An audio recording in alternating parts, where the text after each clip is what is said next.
I recently interned at PlayStation as a software engineering intern. And as anyone in the software industry knows by this point, whether it's AI or Artificial intelligence. the job market or recession or whatever, it's not easy to get an internship these days, particularly if you're a CS student. So in this video, I'll be sharing the entire application package that got me an interview for the PlayStation software development engineer intern position, Wow, that's a mouthful. which later led to me getting the job. Anyways, hey, my name's Bassam. I'm currently a second year computer science student at the University of Waterloo. And since I'm a co-op student at the university, I get access to the university's co-op board, which is called Waterloo Works. And a lot of companies post jobs on there, PlayStation being one of them, and that's where I found this job. So I just wanted to give that as some context to the rest of the video. Let's get started. Let me pull up the resume. So at the top here, I've just got my name, my number, which I've blurred out, and then email, LinkedIn, GitHub, portfolio, pretty basic stuff to get started. So one thing to remember here is that the job posting itself really highlighted proficiency in React Native as one of their, top requirements, which is why in this particular resume, you'll see a lot of mention of React and React Native, mobile app development, stuff like that. And related to that, a question that I receive a lot from peers and friends is that, do you really have to customize your resume for each job application? And the advice I give and the approach I myself take is that I don't do it for every single application. I have three broad categories. For me, it may be more or less for you, that I like to divide all of my projects and experiences into. So one could be, for example, web, React, Next, working with even basic HTML, CSS, could be inside that category.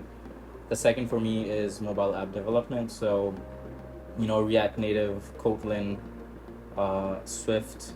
So mobile related technologies go into that one box. And then the last is like miscellaneous, so like Python, AI, because that hasn't been my focus so far. But if that was your focus, then that would be one of your main categories. So that's how I like to divide up my experiences and projects, which means that at the end of the day, I have three different resumes, and I just choose the most suitable one when I'm applying to any given position. So for this one, I chose the mobile app development.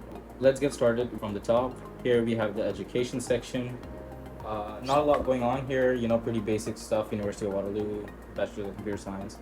One thing that I want to mention here is the GPA. So including the GPA is not mandatory.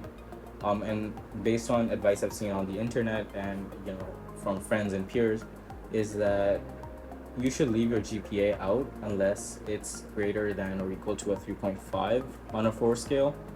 And including it is not a huge plus. Removing it is not a huge minus, so it's not a big deal. People who include it just do it to show academic proficiency, and that usually doesn't matter to a lot of the CS jobs. Sometimes it does, so that's why it's on here. Moving on to the experience section, I only have one thing here, because the PlayStation internship was my second out of 5 co-ops that I have to do to graduate. So the only previous professional experience I have is just the one other co-op that I did before, which happened to be related to mobile app development, so working with React Native apps, which was perfect because it aligned perfectly with what the job required. So other than that, not a lot to mention here. I just have some points outlining what I did at the previous position. So moving on to the biggest part of my entire resume is the projects section. So if you're looking for your first or second internship, this section will probably also be your largest resume section, just because you haven't had the opportunity to get more professional experiences. So what I've tried to do is tried to showcase a lot of my technical and leadership ability and like self-discipline ability by managing my own projects. And if you know me, I love my projects, so I'm always working on something. Here in this particular section, I tried to strike a nice balance between showing proficiency in React Native, which is what the job asks for, but also showing familiarity with other stuff like Next and Firebase authentication, so like Firebase in general, as well as some other niche Google APIs and stuff like that. But the idea is that I want to show that I'm a well-rounded student.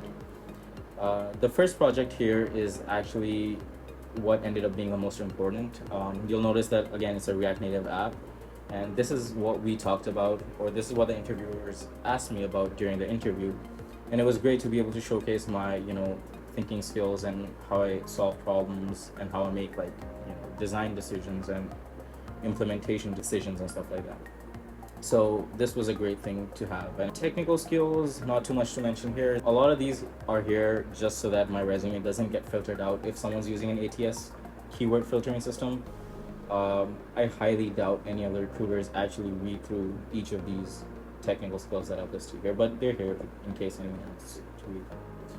The last section, leadership and awards. This is, I wasn't going to include this at first, but I asked some upper year students who had, more internships than me, and I asked them for advice and resume reviews and stuff like that. And one thing they mentioned was to include this section because this is what allowed you to, differentiate your resume from others, because everyone has a project section and everyone has a technical skill section. But having a section like leadership and awards, and it doesn't even have to be exactly this, it can be like, leadership opportunities or extracurricular or stuff like that, allows you to put like all your miscellaneous stuff and things that you want to show on your resume but don't have a place for in this section. So personally for me, I've put in here an academic achievement as well as like a leadership and initiative thing I did back in high school, which I don't know how much it influenced the recruiter's decision to pick me for an interview, but it's there. And hopefully it helped. Anyways, that was the resume. Other than the resume, there are two other documents that, as I mentioned, I applied to the job on Waterloo Works. So Waterloo Works also attaches two other documents to your application package whenever you apply for any job.